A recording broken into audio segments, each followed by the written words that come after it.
প্রথম যেটি যে আমরা 1 লক্ষ সেনা সদস্যের কথা বারবার বলছি, কেন?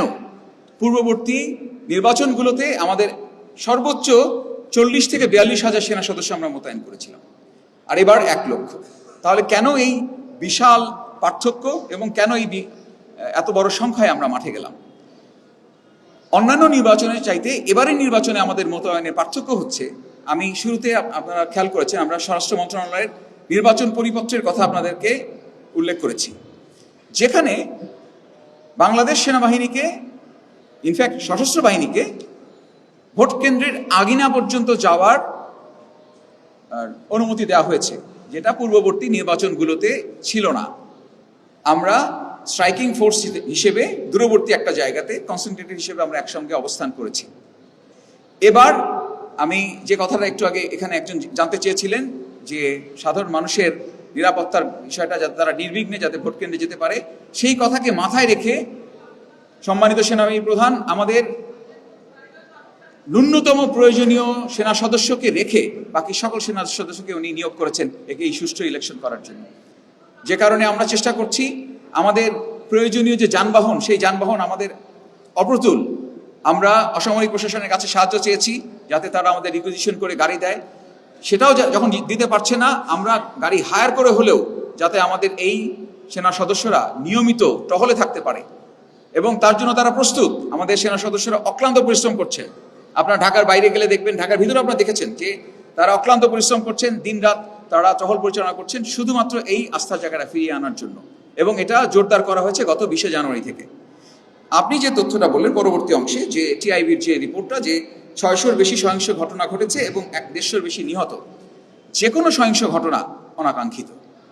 আমরা চাই না কোনো সহিংসতা ঘটুক, বাট ঘটেছে। আমরা চাই না কোনো হতাহতের ঘটনা ঘটুক, বাট ঘটেছে।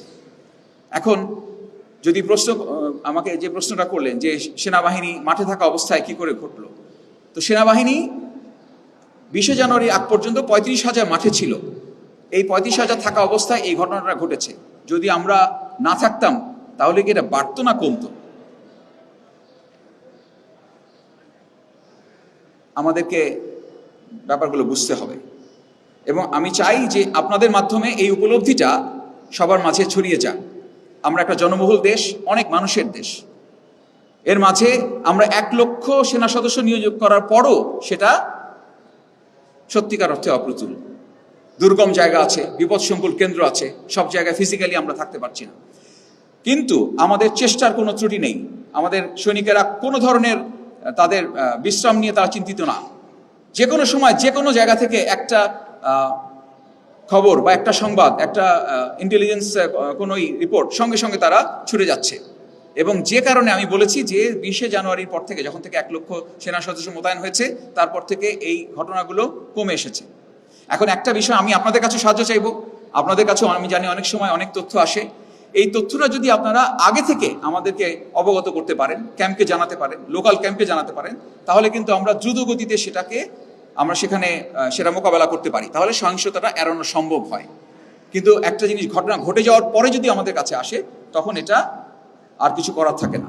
তো আমি শুধু আপনাকে এটুকু বলতে পারি যে এই যে তথ্য, এবং আমি আপনার মাধ্যমে বলবো যে এই 20 জানুয়ারির পর থেকে যদি আপনারা এখনকার তথ্য যদি সংগ্রহ করেন, তাহলে দেখবেন যে কত বড় পার্থক্য।